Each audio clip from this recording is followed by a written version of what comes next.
Olá pessoal, bom dia, boa tarde, boa noite, boa madrugada, seja muito bem-vinda, muito bem-vindo.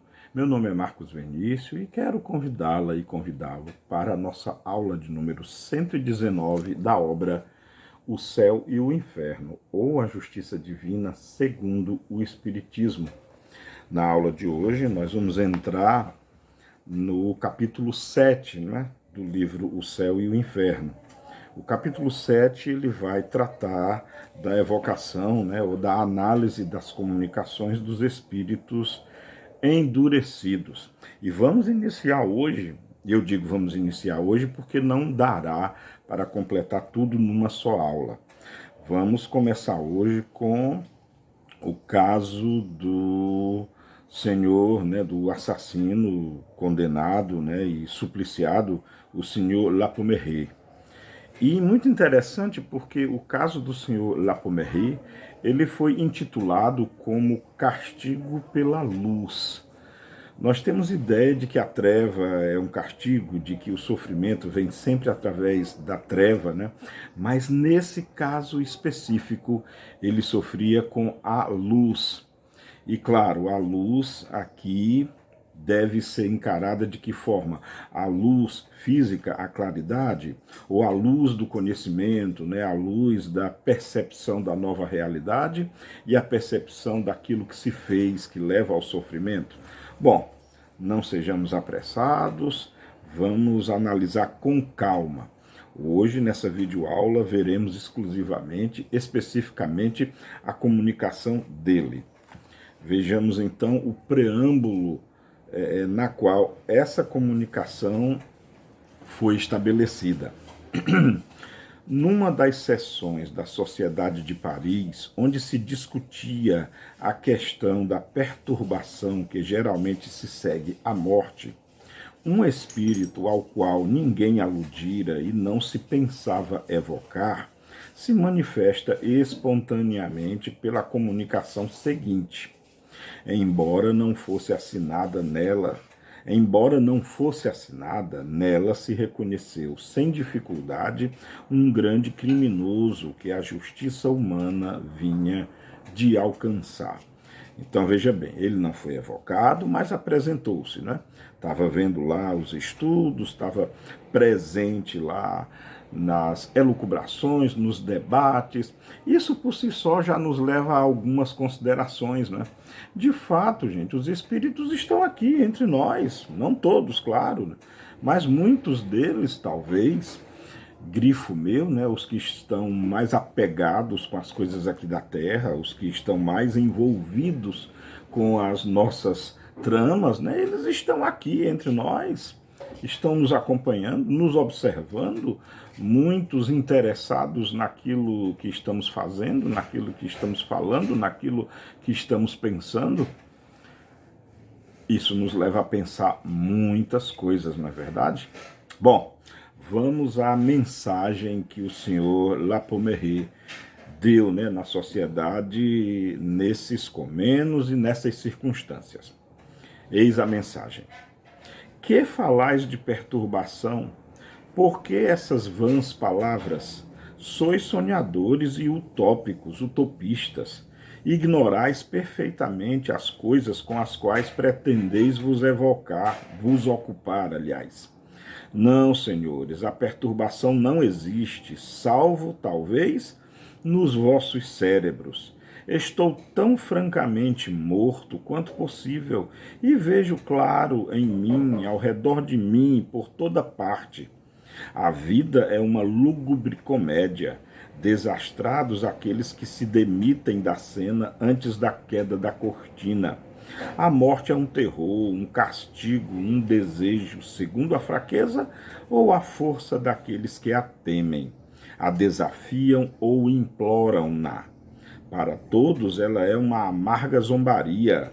A luz me ofusca e penetra como uma flecha aguçada a sutileza do meu ser.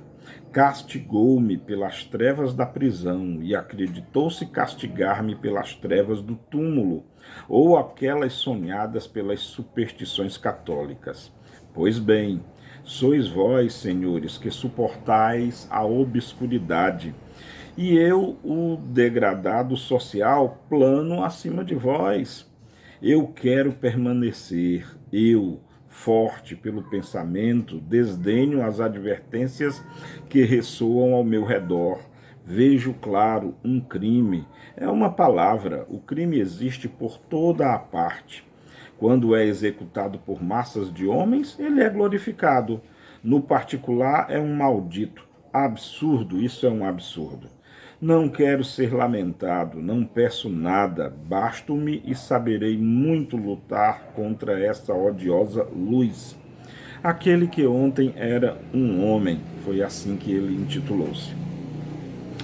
Observe, né? Observemos que o teor dessa comunicação muito interessante, né? Ele realmente desafia, ele fala que apesar de ter morrido, né, de ter sido morto, e ele deixa claro que ele não buscou isso, ele não se suicidou, inclusive ele zomba dos suicidas, né? Fica bem claro, daqueles que se demitem antes que a cortina se feche, é uma alegoria com relação àqueles que tiram a própria vida, né?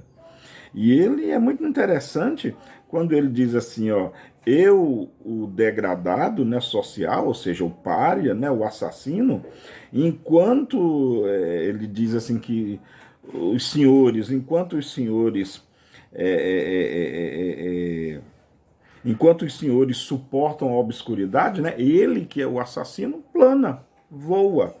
E outra coisa muito interessante quando ele diz assim que ele não vai ele não vai se comover, onde ele diz assim, ó, desdenho as advertências que ressoam ao meu redor, ou seja, ele desdenha das advertências, ou seja, do mal que ele fez e vem a justa advertência, ele desdenha disso. Porém, olha só, lembra que o título é Castigo da Luz, né? Uma nova ordem de castigo. Lembra que ele diz assim, ó, a luz me ofusca e penetra como uma flecha aguçada a sutileza do meu ser. A luz me ofusca e me penetra como uma flecha aguçada, ou seja, e isso incomoda a ele. A sociedade, claro, né, a Sociedade de Paris estuda esse caso, debate esse caso, e é o que nós veremos agora. Tendo esta comunicação sido analisada na sessão seguinte, reconheceu-se o cinismo mesmo da linguagem. Aliás, reconheceu-se no cinismo mesmo da linguagem um sério ensinamento. E viu-se na situação desse infeliz uma nova fase do castigo que espera o culpado. Com efeito, ao passo que uns são mergulhados nas trevas ou num isolamento absoluto, outros suportam durante longos anos as angústias de sua última hora. Ou se creem ainda neste mundo, a luz brilha para este. Seu espírito goza a plenitude de suas faculdades, sabe perfeitamente que está morto e não se lamenta nada. Não pede nenhuma assistência e ainda afronta as leis divinas e humanas. É, pois, que escaparia à punição, ou seja, quer dizer, ele não está sofrendo as consequências dos seus atos? Não, mas é que a justiça de Deus se cumpre de todas as formas. E o que faz a alegria de uns, para outros é um tormento. Essa luz, e olha que interessante, né? Na hora que ele descreveu lá que a luz o pune, que a luz o penetra como uma flecha aguçada, lembra? E olha só o que a Sociedade de Paris deduz disso. Essa luz faz o seu suplício contra o qual se obstina. E apesar de seu orgulho, confessa-o quando disse, eu me basto e saberei muito lutar contra essa odiosa luz. A luz realmente está incomodando a ele. E nessa outra frase, né, quando ele diz, a luz me ofusca e penetra como uma flecha aguçada a sutileza do meu ser.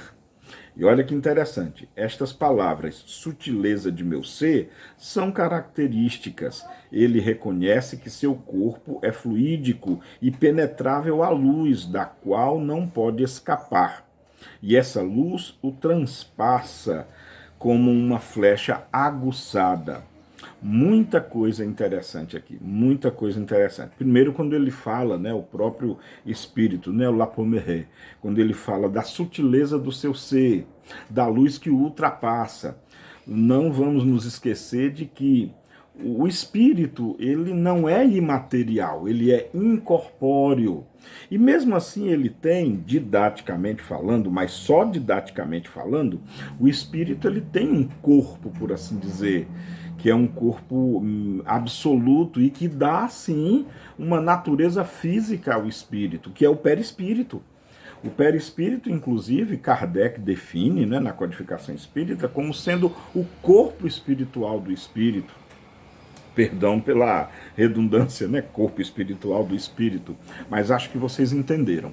O perispírito, ele é o órgão das sensações. É pelo perispírito, que aliás é o próprio espírito, o perispírito faz parte do espírito. Não esqueçamos que o perispírito é indissolúvel, ele é indivisível e ele é indistinguível do próprio espírito. O perispírito, ele faz parte do próprio espírito. E o perispírito, dentre muitas outras funções, ele funciona como o órgão do sentido dos espíritos. É através do perispírito que o espírito vê, ele ouve, ele sente odores, ele, enfim, ele sente, modo de dizer, a percepção dos 5 sentidos que os nossos órgãos localizados no nosso corpo sente. E essa descrição dele, né, do senhor Lapomere, deixa muito claro de que realmente é assim. Bom, a Sociedade Parisiense encerra, né, esse debate na sessão de que lhe aprouve da seguinte forma: este espírito está colocado entre os endurecidos porque demorou muito tempo para manifestar o menor arrependimento. É um exemplo desta verdade de que o progresso moral nem sempre segue o progresso intelectual. Ou seja, né, as duas asas que Emmanuel nos fala, né, as asas da moral, né, do amor, dos sentimentos, e as asas do conhecimento, da intelectualidade, né. Então, essas asas nem sempre crescem juntas, né? Às vezes uma se espalha e alça e quer alçar voos maravilhosos a alturas inimagináveis, enquanto que a outra asa às vezes se atrofia, não é verdade? Nem sempre bondade e intelectualidade crescem juntas. E a sociedade termina. Pouco a pouco, entretanto, ele melhorou e deu comunicações sabiamente raciocinadas e instrutivas. Hoje pode ser alinhado entre os espíritos arrependidos. Olha só que interessante, né? A evolução, né?